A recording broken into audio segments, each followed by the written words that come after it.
Okay, quick tour of the gardens and what's happening here today, this week in April. You can see all the play areas are closed off, so nobody can play here. But you can, if you want, come by and check out what's growing. We've got our strawberries are coming up. We've got some nice flowers starting to bloom on the strawberry plant, so we can look forward to some fruit there soon.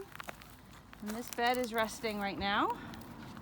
This one has some blueberries growing in it, and they're starting to flower, so we can look forward to having some fruit off those flowers soon.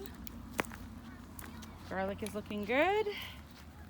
We've got some kale and some cabbage in this bed. We're going to leave the kale to make those flowers. If you remember, we've eaten those before. They can be a little bit spicy, but we don't want to eat them all because we want the bees to fertilize them so we can have some seeds to finish the life cycle and plant more kale.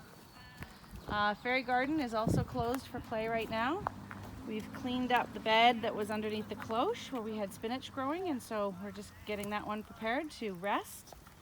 The asparagus bed, we're not seeing much action here yet. We should see some asparagus coming up soon. I'm actually surprised we don't see asparagus, so I'm a bit worried about that, but we'll keep an eye on it. The rose has got some new growth happening on it. Our peas are coming up in a lot of garden beds. You can see them starting to come up, so that's exciting. And the rhubarb is looking good. We've got lots of rhubarb coming up, growing. Remember where we put the squash to watch them decompose? We dumped all our squash in here, and if you look closely, you'll see some of those seeds are starting to germinate, so that's exciting. We'll have lots of new squash plants there. And this is kind of our mint bed. There's some chives growing in here and some lupins. This is sort of a mess of stuff in here. Sort of a digging bed where kids like to dig. But I guess this year the mint will win because we're gonna have a lot of mint growing in there. In this garden bed we've got some peas growing as well. Lots of peas coming up there. We overplanted those last week, so we should see some more soon. There's some Swiss chard that's self-seeded and it's coming up nicely. And in this bed we've got some broccoli that's starting to sprout. And so if we leave that long enough, it will make flowers, and the flowers will pollinate.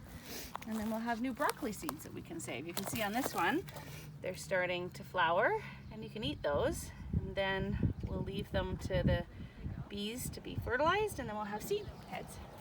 So that's good. And then in the pollinator garden, or in the edge garden here, we've got our lavender still, and then there's lots of calendula starting to pop up out of the soil. And Miss Regan planted some sunflower seeds in here last week, so I expect we'll see some sunflowers coming up soon. So there's lots of lavender, lots of sunflowers coming up in here. And then, what else can I tell you? We've got the big blueberry shrub here with lots of flowers on it, so we're looking forward to lots more blueberries here. That'll be a nice big bumper crop of blueberries. And a little more rhubarb. And then in the outside of the fence garden, we've gone through and we've labeled some of the plants that are growing in the pollinator garden. So if you come by, you can practice which ones you know the names of. A purple aster is there on the sidewalk, and all this calendula that's coming up. We've got some euphorbia, and if you look at the bleeding heart, they're making some nice hearts right now. So this is April.